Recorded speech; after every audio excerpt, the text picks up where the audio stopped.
सभी दोस्तों का नमस्कार साथियों। 10 मिनट शो में देखिए हम लोग यहाँ बेहतरीन कुछ करने जा रहे हैं साथियों। राजस्थान के भौतिक प्रदेशों को मानचित्र में आप लोग क्या स्थिति है साथियों, क्या क्या क्वेश्चन बन सकते हैं, उन सब पे मैं बात करूंगा। आपका मन चाहिए मुझे, आपका हौसला चाहिए साथियों, आपकी ताकत मुझे चाहिए, ताकि हम लोग एक राजस्थान में बड़ा मुकाम हासिल कर सकें और आपको आपके मंजिल तक पहुंचा सकें। बहुत आप लोगों को प्यार मिल रहा है, उसके लिए आपका धन्यवाद, आप लोगों का आभार साथियों राजस्थान से जुड़ने के लिए। आइए, स्वागत आप सभी का। और ये आप लोगों को समस्त जो पीपीटी चल रही है, स्क्रीनशॉट लेने की आवश्यकता नहीं है। आपको ये सब राजस्थान के टेलीग्राम पे उपलब्ध हो रहे हैं, वहां से आप लोग ज्वाइन करें।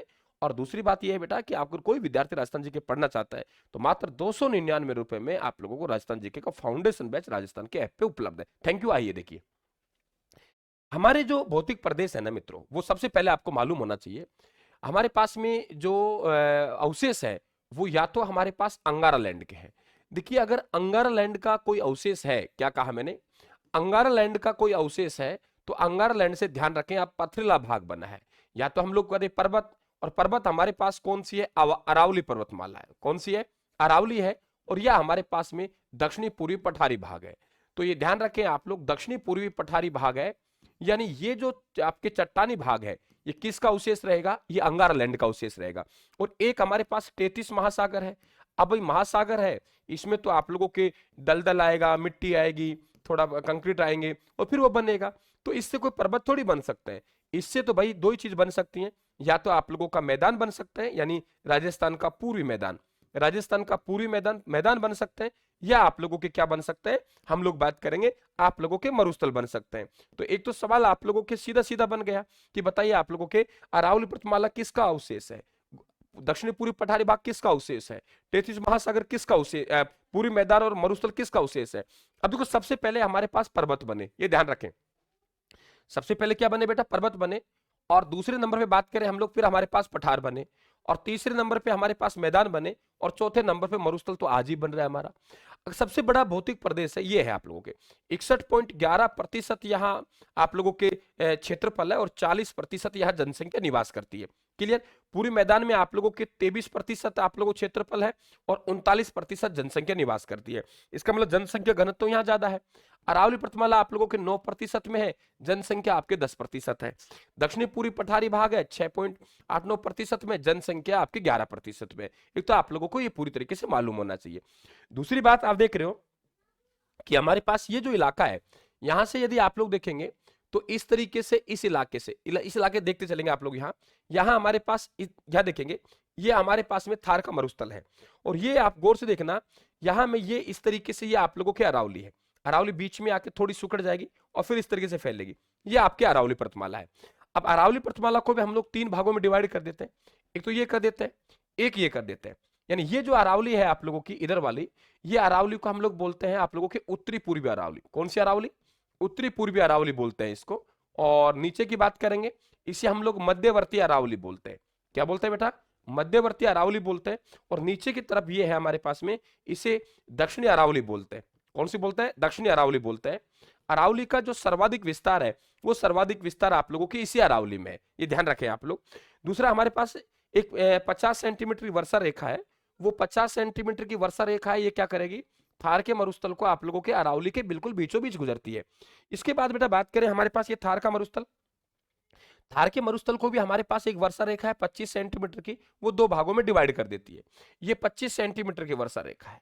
ये कहती है भाई देखो, ऐसा है कि यहाँ जो हमारा ये भाग है, ये हमारा शुष्क मरुस्थल है, यानी बिल्कुल शुष्क है। यहाँ बरसात है वो 25 सेंटीमीटर से कम होती है। इस शुष्क मरुस्थल को हम महान मरुभूमि भी कहते हैं। क्या कहते हैं? महान मरुभूमि भी कहते हैं। ये आप लोगों के महान मरुभूमि भी कहलाती है। और ये कहते हैं नहीं भाई, ये जो मरुस्थल है ना, ये तो मरुस्थल तो है लेकिन आधा है, यानी आधा शुष्क है। यहाँ 25 से 50 सेंटीमीटर तक वर्षा हो जाती है, तो इसे हमने अर्ध शुष्क मरुस्थल कहा है। तो हमारे पास मरुस्थल के कितने भाग कर दिए? 2 भाग। का आधार क्या है हमारे पास में? अगर कोई वर्षा है जो 25 सेंटीमीटर, 0 से 25 सेंटीमीटर है, तो वो हमारा शुष्क मरुस्थल है। और हमारे पास में 25 से कितनी है? 50 सेंटीमीटर है, तो वो हमारा अर्ध शुष्क मरुस्थल है। फिर हम लोगों ने क्या किया, ये जो आप लोगों का शुष्क मरुस्थल है, इसे फिर हम लोगों ने 2 भागों में डिवाइड कर दिया। एक भाग वो है जहां आप लोगों के बालू का स्तूप मुक्त प्रदेश है, यानी ये समस्त ये रेगिस्तान है, इसमें बालू का है। तो बालू का स्तूप यानी रेत के टीले हैं, बालू का स्तूप युक्त प्रदेश है ना, युक्त प्रदेश है। लेकिन एक जैसलमेर बाड़मेर का कुछ चट्टानी इलाका है जो बालू का स्तूप मुक्त प्रदेश है। क्या है बेटा? बालू का स्तूप मुक्त प्रदेश है। तो बालू का स्तूप युक्त प्रदेश और बालू का स्तूप मुक्त प्रदेश, तो ये बालू का स्तूप मुक्त प्रदेश है, ये आप लोगों के एक तरीके से चट्टानी क्षेत्र है जैसलमेर बाड़मेर का, जो अवसादी चट्टानें यही मिलती है। तो हमने क्या किया, शुष्क मरुस्थल को दो भागों में बांट दिया रेत के टीलों के आधार पर। अब हमारे पास बात करेंगे हम लोग किसके, अर्ध शुष्क मरुस्थल। अर्ध शुष्क मरुस्थल में बेटा हम लोग चार भागों में डिवाइड करेंगे। एक तो हमारा ये भाग हो गया, इसे जिसे हम घग्गर का मैदान कहेंगे। एक ये इलाका हो गया हमारा शेखावाटी, एक ये हो गया, एक ये हो गया। चार भागों में हमने अर्ध शुष्क मरुस्थल को डिवाइड कर दिया। अब इसमें देखेंगे आप लोग कि हमारे पास ये जो भाग है, ये यहाँ गंगानगर हनुमानगढ़ में घग्गर नदी बहती है, तो हमने इसे घग्गर का मैदान कह दिया। क्या कह दिया? घग्गर का मैदान कह दिया। यहाँ हमारे पास शेखावाटी का इलाका है, तो हमने क्या कह दिया, इसे शेखावाटी प्रदेश कह दिया। क्या कह दिया? शेखावाटी प्रदेश इसे कह दिया। क्लियर? यहां हम लोग बात करेंगे, इधर देखेंगे आप लोग यहाँ पे, तो हमारे पास ये जो इलाका है इसे हमने नागौरी उच्च भूमि कह दी। क्या कह दी बेटा? नागौरी उच्च भूमि कह दी। तो हमारे पास भी एक इलाका ये हो गया। और फिर नीचे की तरफ बात करेंगे तो यहाँ हमारा गोडवाड़ा प्रदेश है ना, इसे हमने गोडवाड़ा प्रदेश कह दिया, यानी हमने इसे लूनी बेसिन कह दिया। तो हम लोगों ने ये जो मरुस्थल है उसको दो भागों में डिवाइड किया, फिर हमने शुष्क मरुस्थल को दो भागों में, अर्ध शुष्क मरुस्थल को चार भागों में। इसी प्रकार से ये जो हमारा इलाका है, ये देखेंगे आप लोग, यहाँ हमारे पास पूरी मैदान है। ये इलाका तो हमारा, ये तो दक्षिणी पूर्वी पठारी भाग हो गया, ये तो आपको दिख ही रहा है। ये इलाका दक्षिणी पूर्वी पठारी भाग है, दक्षिणी पूर्वी पठारी भाग है। यहाँ पे ध्यान रखें आप लोग, यहाँ पे अर्धचंद्राकार पहाड़ियां मिलती हैं जिन्हें हम लोग मुकुंदवारक पहाड़ी कहते हैं। ये हमारा पूरी मैदान है। और पूरी मैदान को हम लोग कितने भागों में डिवाइड करेंगे? हम लोग चार भागों में डिवाइड करेंगे। एक तो वो करेंगे जहां आप लोगों के साथ एक नदी है जिसे हम लोग बनास बेसिन कहते हैं। एक बेसिन हो गया बनास बेसिन, दूसरा बेसिन हमारा बाणगंगा बेसिन, इधर जाएगा बाणगंगा बेसिन। और इधर देखेंगे हम लोग, यहाँ पे हमारा चंबल बेसिन है ना, चंबल बेसिन हो गया। और इधर हम लोग बात करेंगे तो हमारे पास माही बेसिन है। तो थार के मरुस्थल का डिवाइड हो गया, आपके अरावली का हो गया, और आपके पूरी मैदान देखेंगे तो हम लोग माही बेसिन, आपके माही बेसिन हो गया। दूसरे हम लोग बात करेंगे आप लोगों के बनास बेसिन, चंबल बेसिन और बाणगंगा बेसिन। चार भागों में हमने इसको डिवाइड किया। अब बेटा ध्यान रखें आप लोग कि हमारे राजस्थान में ये जो आपके अरावली है, ये अरावली यहाँ पे देवगढ़ की पहाड़ियां है, सिरोही से और देवगढ़ की पहाड़ियों तक आपकी ये अरावली, दक्षिण अरावली। देवगढ़ से आप लोगों के सांबर की पहाड़ियां हैं, वहां तक मध्यवर्ती अरावली। और सांबर से आप लोगों के खेतड़ी झुंझुनू है, यहां तक आपकी उत्तरी पूर्वी अरावली। अरावली की सबसे ऊंची चोटियां हैं वो सब कहाँ है आप लोगों के? जैसे गुरु शिखर है, गुरु शिखर को हमने संतों का शिखर कहा है। राजस्थान का सबसे ऊंचा शिखर है, 1722 मीटर है, ये ध्यान रखें। यहाँ आप लोगों के राजस्थान का सबसे ऊंचा पठार है, उड़िया पठार है, ये आप लोगों के 1360 मीटर की ऊंचाई पर है। आपके आबू का पठार है, तो आबू का पठार है वो आप लोगों के 1200 मीटर की ऊंचाई पर है। ये आप लोगों के आबू आप लोगों को दिखाई दे रहा है ना, ये ध्यान रखें। माउंट आबू सबसे ऊंचाई पर स्थित होने के कारण सबसे ठंडा स्थल है, क्योंकि यहाँ पे तापमान कम रहता है। बारकोनियास कहते हैं, राजस्थान का शिमला कहते हैं, है ना। माउंट आबू अभ्यारण्य यहाँ है, तो सब मालूम होना चाहिए आप लोगों को। अरावली का सर्वाधिक विस्तार है वो कहाँ है? आप लोगों के उदयपुर में है। न्यूनतम विस्तार अजमेर में है। अरावली का आप लोग देखिए मध्यवर्ती अरावली की सबसे ऊंची चोटी मोरायम जी है। उत्तरी अरावली की रघुनाथगढ़ सीकर है 1055 मीटर। ये दुनिया की सबसे प्राचीन वलित पर्वतमाला है, दुनिया की सबसे प्राचीन वलित पर्वतमाला। क्या कहा मैंने? दुनिया की सबसे प्राचीन वलित पर्वतमाला है, सबसे प्राचीन वलित पर्वतमाला है दुनिया की, है ना। ये ध्यान रखें। अब तो एक कट्टी पट्टी दिखाई दे रही है हम लोगों को। राजस्थान का ये योजना प्रदेश कहलाता है इलाका। भाई यहाँ आप लोगों के खनिज है, नदियां निकलती हैं यहाँ से, ये ध्यान रखें। अरब सागरीय मानसून इसके समानांतर पड़ता है, जिस कारण से राजस्थान में वर्षा कम होती है। रेगिस्तान में थार का मरुस्थल है, जिसे रेगिस्तान का प्रसार होता है, उसे हम लोग कहते हैं रेगिस्तान का मार्च कहते हैं। अर्धचंद्राकार रेत के टीलों को बरखान कहते हैं। जो समानांतर बनता है पवन के, उन्हें हम लोग क्या कहते हैं? आप लोगों के अनुदैर्घ्य कहते हैं। समकोण पर बनते हैं उसे अनुप्रस्थ कहते हैं, ठीक है। और जैव विविधता कारण इसे रुक्ष क्षेत्र कहा जाता है। सब आप लोगों को मालूम होना चाहिए बेटा। बेसिक चीजें एक फंडामेंट आप लोगों की क्लियर होगा तो आप लोग बहुत अच्छा कर पाएंगे। तो ये मोटा मोटा आप लोगों के जो मरुस्थल का विभाजन है, और आप लोगों से भौतिक प्रदेश को विभाजन में दिया, यहाँ से मैं समझता हूँ प्रत्येक विद्यार्थी का एक थोड़ा सा वेस क्लियर होगा। आप बिल्कुल राजस्थान के साथ जुड़े और इस प्रकार के लगातार आप क्लासों को प्राप्त करें। उम्मीद है कि आप लोगों को शानदार समझ में आया होगा। टेलीग्राम को ज्वाइन करें, हमारे साथ लगातार कंटिन्यू बने रहे। राम राम साहब, धन्यवाद, थैंक यू।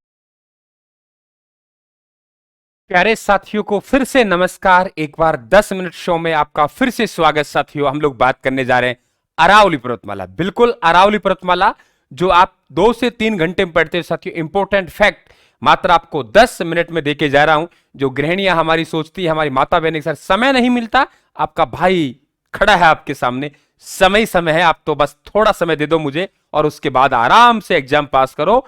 ये पढ़ेंगे बहुत घंटे, 2-2 घंटे, हम 5-5 मिनट में साथियों एग्जाम निकाल जाएंगे। अरावली पर्वतमाला, देखिए कोई भी भौतिक प्रदेश, इससे पहले एक सूचना दे दूं मैं आप लोगों को, ये राजस्थान के समस्त जो नोट्स हैं वो राजस्थान का ऐप आपको गूगल प्ले स्टोर से डाउनलोड करना है और आपको फ्री स्टडी मटेरियल में जाना है। और फ्री स्टडी मटेरियल में आप जाएंगे तो वहां आप लोगों को ई बुक के रूप में समस्त नोट्स हमारे अवेलेबल हैं। ये आप देख रहे हो 4 जो सेट है आप लोगों का, एक उधर रह गया, ये राजस्थान जीके के हैं आप लोगों के, एक सेट और है स्पाइरल बाइंडिंग में, बड़े शानदार तरीके से 1 से 1.5 साल आपके बचा सकते हैं नोट्स।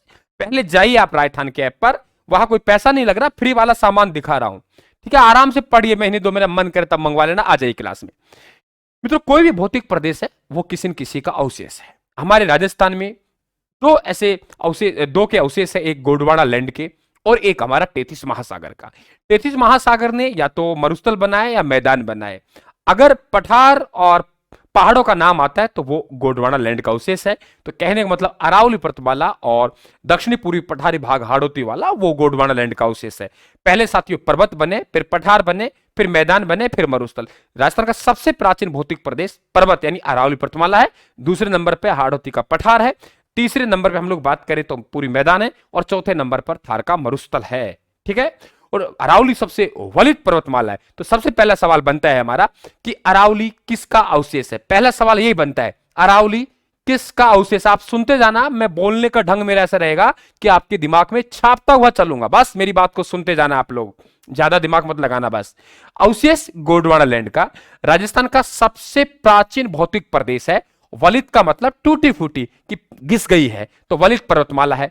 यह राजस्थान का जो क्षेत्रफल है उसका 9% यानी क्षेत्रफल कम है और जनसंख्या ज्यादा है। 9-10 क्षेत्रफल कम, जनसंख्या ज्यादा, 9% क्षेत्रफल फैली हुई है और राज्य की यहां 10% जनसंख्या निवास करती है। ठीक है, विस्तार देखेंगे तो 23 डिग्री 20 मिनट यानी यहां यह विस्तार है अक्षांश 23 डिग्री 20 मिनट से, यह जो विस्तार है इसका ऊपर वाला 28 डिग्री 20 मिनट उत्तरी अक्षांश। और अगर इधर से बात करेंगे तो यहां से 72 डिग्री 10 मिनट से, अगर हम यहां बात करेंगे लास्ट हमारे खेतड़ी तक तो 77 डिग्री पूर्वी देशांतर। यह अरावली का विस्तार है। अरावली का जो प्रारंभ होता है वो गुजरात से होता है साथियों। गुजरात में खेड़ा भ्रम पड़ता है, यहां से इसका ये ध्यान रखें आप लोग, गुजरात से होता है। और अगर आपसे पूछे अरावली का पिता तो अरब सागर कहते हैं, क्योंकि जड़ें अरब सागर तक इसकी फैली हुई हैं। अरावली का अंतिम स्थल रायसेना की पहाड़ियां हैं दिल्ली में, जहां इन्हें दिल्ली रेंज के नाम से जाना जाता है। राष्ट्रपति भवन इन्हीं पहाड़ियों में है। बात करते हैं राज्य में प्रवेश कहां से करती है, तो राज्य में प्रवेश सिरोही उदयपुर से करती है और खेतड़ी से बाहर निकल जाती है। हम कहेंगे राज्य में अरावली का सर्वाधिक विस्तार कहां है, उदयपुर। हालांकि उदयपुर से सलूम्बर अलग बन गया है लेकिन अभी भी होगा। ठीक है, न्यूनतम विस्तार की हम लोग बात करें अजमेर। क्लियर। अब अरावली का सबसे उच्चतम बिंदु कहां है, सबसे ऊंची चोटी कहां है, तो सबसे ऊंची चोटी तो भाई गुरु शिखर है। और गुरु शिखर कहां है, सिरोही में। 1722, 1727 नहीं है, 1722 है, क्योंकि वो 5 मीटर का जो दत्तात्रेय का मंदिर है। ठीक है, गुरु शिखर, जिसे कर्नल जेम्सटोन ने संतों का शिखर कहा है।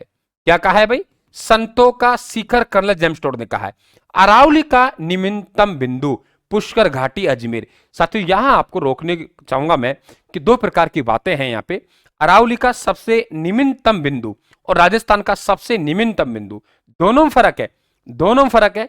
अरावली का सबसे निम्नतम बिंदु पुष्कर घाटी अजमेर है, लेकिन राजस्थान का सबसे निम्नतम बिंदु सांबर है। ये ध्यान रखना आप लोग। ठीक है, और यहां मध्य अरावली की सबसे ऊंची चोटी, देखो हमने अरावली को 3 पार्ट में बांटा है। जो साथियों देवगढ़ का इलाका है, देवगढ़, ये देवगढ़ से पहले का यानी सिरोही उदयपुर से देवगढ़ तक ये दक्षिणी अरावली, ये देवगढ़ से सांबर तक मध्यवर्ती अरावली, और सांबर की पहाड़ियों से खेतड़ी तक ये हमारी उत्तरी पूर्वी अरावली होगी। तो मध्य अरावली की सबसे ऊंची चोटी मोरामजी है। ठीक है, उत्तरी पूर्वी की सबसे चोटी रघुनाथगढ़ सीकर में 1055। और राज्य का सबसे ऊंचा पठार पूछे तो पठार, चोटी, झील, अभ्यारण्य सब कहां जाएंगे, सिरोही में जाएंगे।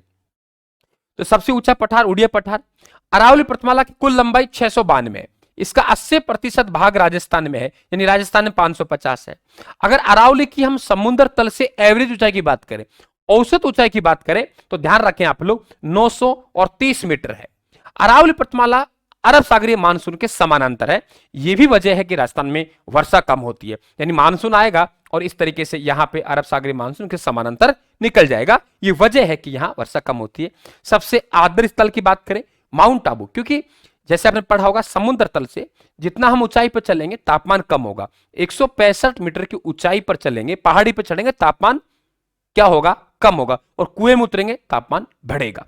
क्लियर? तो सबसे ऊंचा स्थल माउंट आबू है, तो माउंट आबू हमारा सबसे आदर स्थल है। इसे राजस्थान का बारकुनियास कहते हैं, राजस्थान का शिमला कहते हैं।